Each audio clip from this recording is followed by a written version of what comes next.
Assalamualaikum warahmatullahi wabarakatuh. Perkenalkan nama saya Muhammad Rizal Putra. Di sini saya dengan rekan saya Nur Hikaya dan juga Gabriel Martan Parede. Di sini kami akan menjelaskan materi tentang hasil analisis kami, itu analisis tax planning pada perusahaan stockpiling batubara Bire. Nah, di sini kami akan langsung ke landasan teori. Nah, landasan teori yang pertama adalah definisi pajak. Pajak itu sendiri kontribusinya wajib, yaitu kepada negara oleh orang pribadi dan atau badan, lalu sifatnya juga memaksa berdasarkan undang-undang. Nah, dari segi imbalan, di mana tidak mendapatkan imbalan atau kontraprestasi prestasi secara langsung, dan tujuannya adalah membiayai keperluan negara demi kemakmuran rakyat.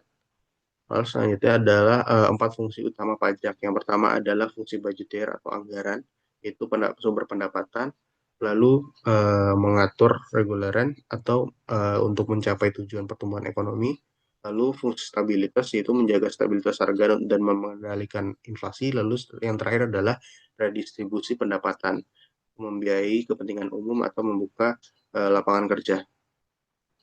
Selanjutnya, yaitu adalah PPh badan atau pajak penghasilan badan. Apa itu badan?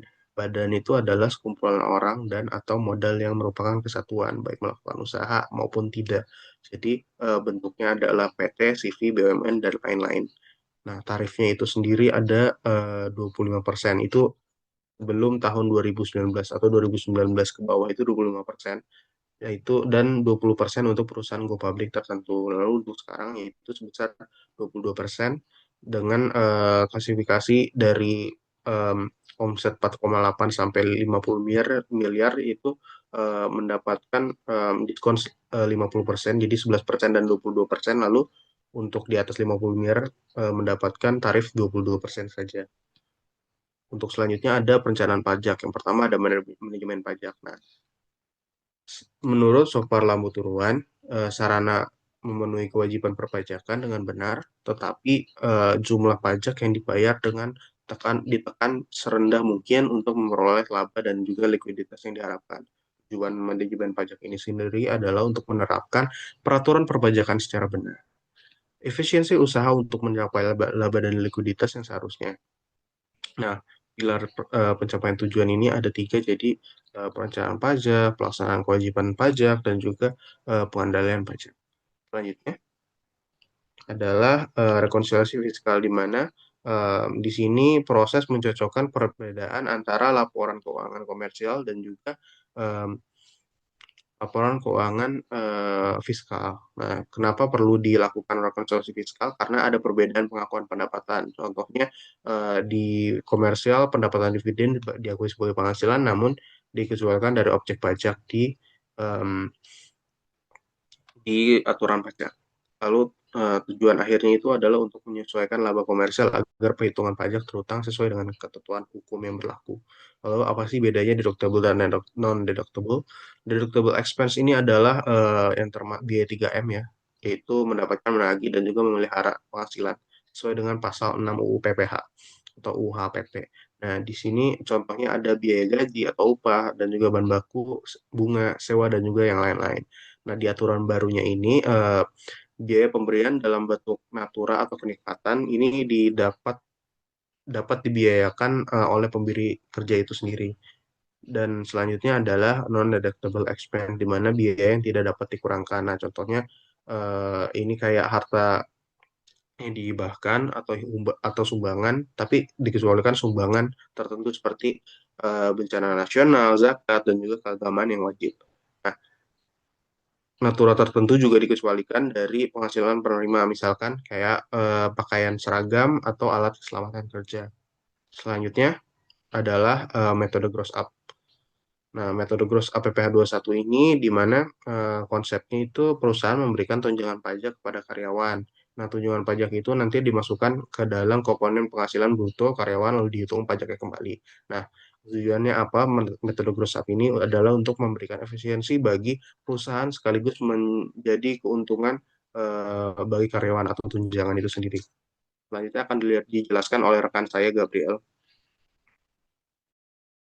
Baik, berikutnya saya akan menjelaskan gambaran perusahaan PT Batubara Bere. Ini berdiri di Cilegon Timur, Banten pada 21 Oktober 2023. Sektor bisnisnya itu stockpiling, armada pengangkut, dan penyediaan batu bara. Wilayah operasionalnya sama juga di Banten, DKI Jakarta, dan sekitarnya. Lalu fasilitas dan sumber daya manusia itu lokasi strategisnya itu kawasan industri Cilegon Timur, dekat Pelabuhan Cigading dan jalur distribusi nasional. Fasilitas lahan stockpile itu tempat menaruh batu baranya itu sekitar kurang lebih 3 hektar dilengkapi ekskavator, bulldozer, dan conveyor belt. Lalu armadanya ada 12 unit, dump truck kapasitas besar. Lalu ada SDM sekitar 78 karyawan tetap, terdiri dari operator, supir, admin, tim HSE, dan manajemen. Untuk komitmen dan strategi pajak perusahaan komitmen PT B3 yaitu mengedepankan profesionalisme dan keselamatan kerja dan kepatuhan ketat terhadap regulasi lingkungan hidup. Prinsip tax planning yang diterapkan ada mengelola kewajiban perpajakan secara efisien untuk mengoptimalkan beban pajak badan. Lalu yang kedua ada strategi berlandaskan pada undang-undang perpajakan yang berlaku di Indonesia. Lalu yang ketiga, tidak melanggar regulasi dan tidak merugikan penerimaan negara, melainkan murni memanfaatkan hak-hak wajib pajak yang dijamin hukum.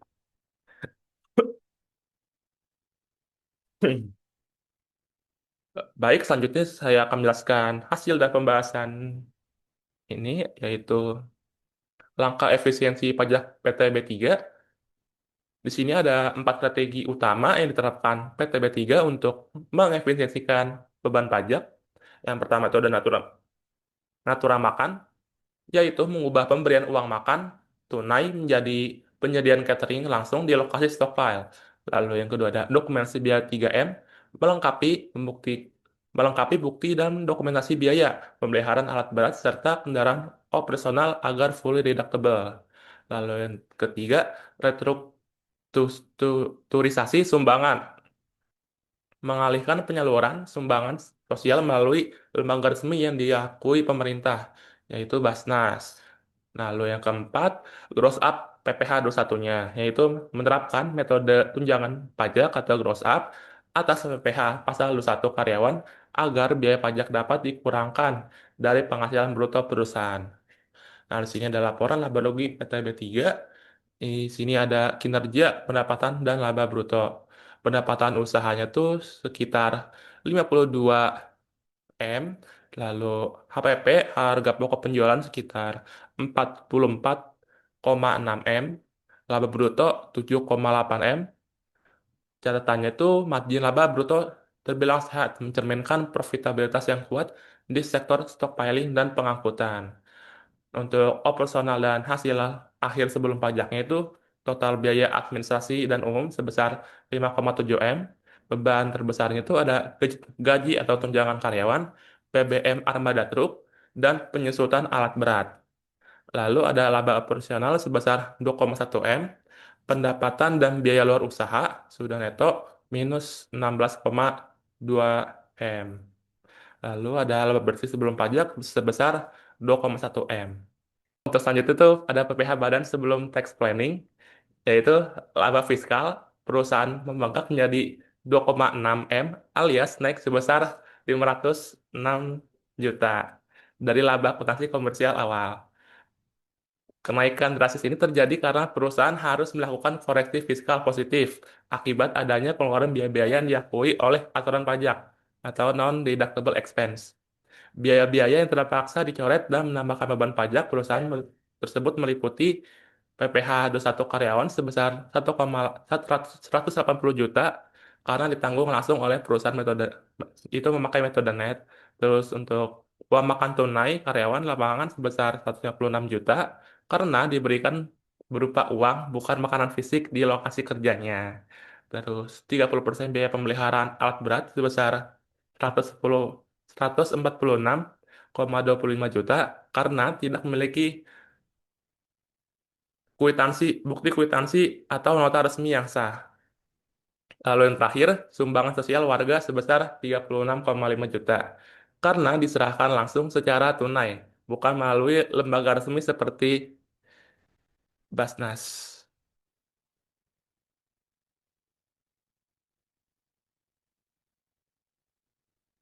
Oke, selanjutnya adalah PPh Badan setelah tax planning. Jadi kita di sini ada 4 penerapan strategi tax planning yang tadi. Yang pertama ada metode gross up, di mana sistemnya diubah dari menunggung pajak dari karyawan itu sendiri atau metode net jadi gross up di mana menjadi tunjangan pajak. Jadi take home pay dari karyawan ini tuh bakal tetap sama, namun biaya tunjangan ini bakal jadi sah-sah aja untuk menjadi pengurang pajak perusahaannya.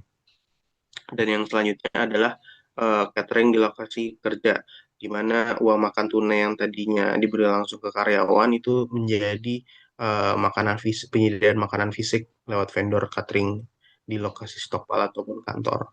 Nah, berdasarkan aturan ini boleh dijadikan biaya 100%.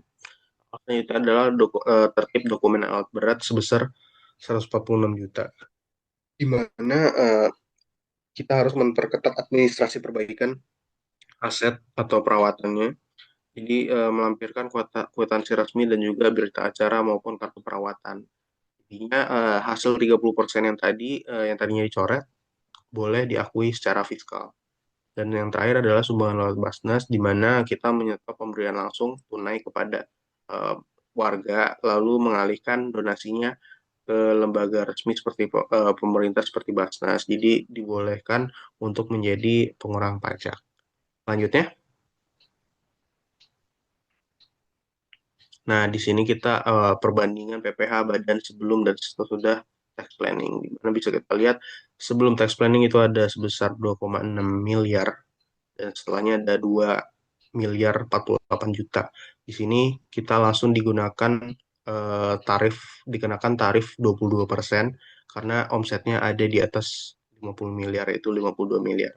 Nah, bisa kita lihat hasilnya adalah yang sebelum tax planning 574 juta 178.000 dan setelahnya ada 450 juta 604 ribu, di mana terjadi efisiensi atau selisih sebesar 124 juta 574, atau bisa kita dapatkan persentasenya itu sebesar eh, mengurangi sebesar 21,5%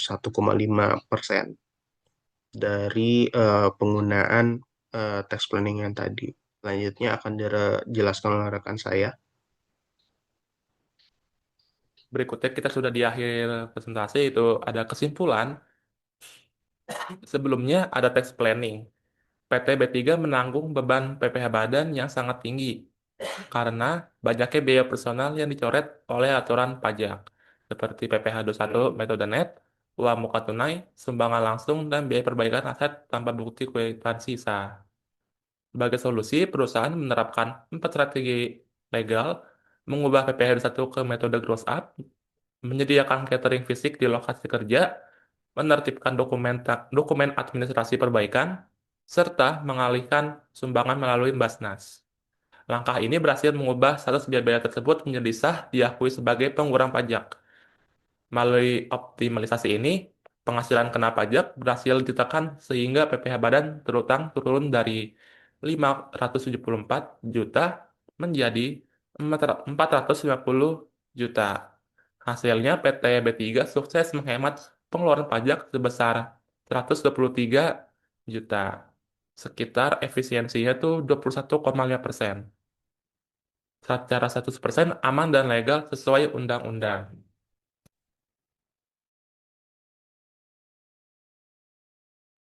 Sekian dari presentasi kami. Eh, Terima kasih sudah memperhatikan khususnya dosen pengampu kami yaitu Bu Mela. Kurang lebihnya mohon maaf. Assalamualaikum warahmatullahi wabarakatuh.